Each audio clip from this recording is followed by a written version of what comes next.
My name is John, and in this talk we're going to look at growing in holiness through family life.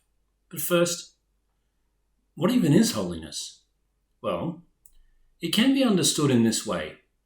If love is a choice to act in a loving way towards another person, not based on anything they have or haven't done, then holiness is doing it. Growing in holiness is not a scary thing, it is a good thing, and it is not too difficult. It is the way we were created to be. From a very young age, we want justice. We are very unhappy when we are treated unfairly. We love to give and receive good things. We desire kind words and encouragement, especially from our parents. The world doesn't feel very nice when these things are going wrong. This is true inside ourselves as well. You were made for good things, for good relationships with others and with God. You are well when you are operating in harmony with who you are.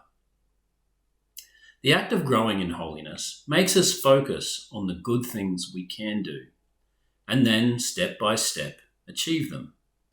You can think of these as like tasks. When we successfully complete tasks, it builds our confidence in our ability to achieve these good things.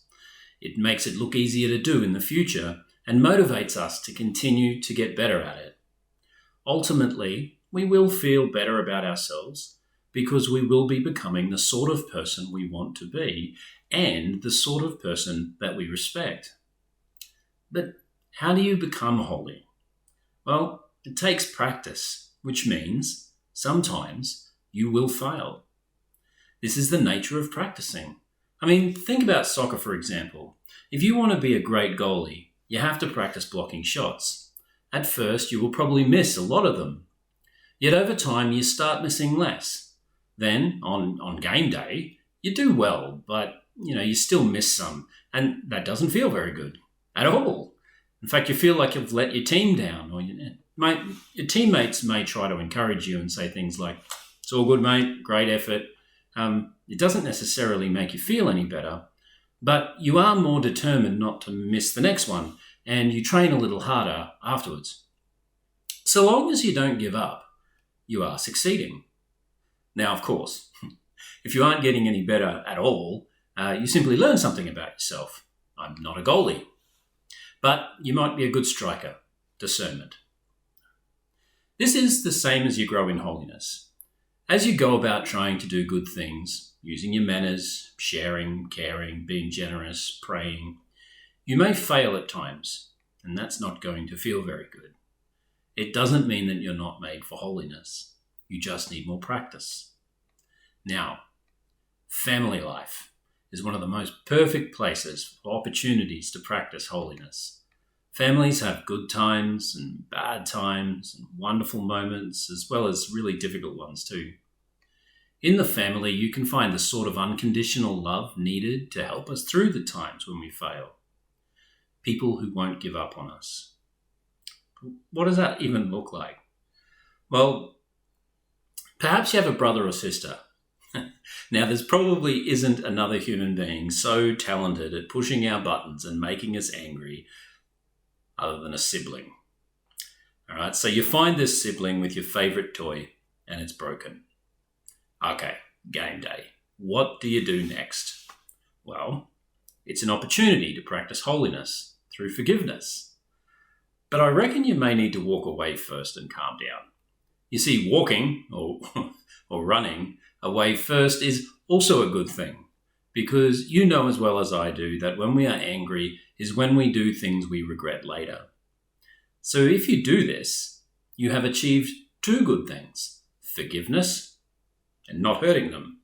Practice makes perfect. We can practice showing respect by always asking permission for things rather than just taking things.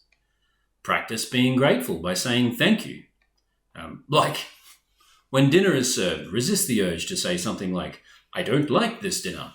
Just say thank you, because you may not be thankful for the actual items on your plate, but you can be grateful that someone spent time cooking it for you, time shopping for the ingredients, working for the money to buy it, etc. When you start looking for ways to practice your holiness, you will find them. If you keep practicing, you'll get better and better and be well on your way to becoming a saint.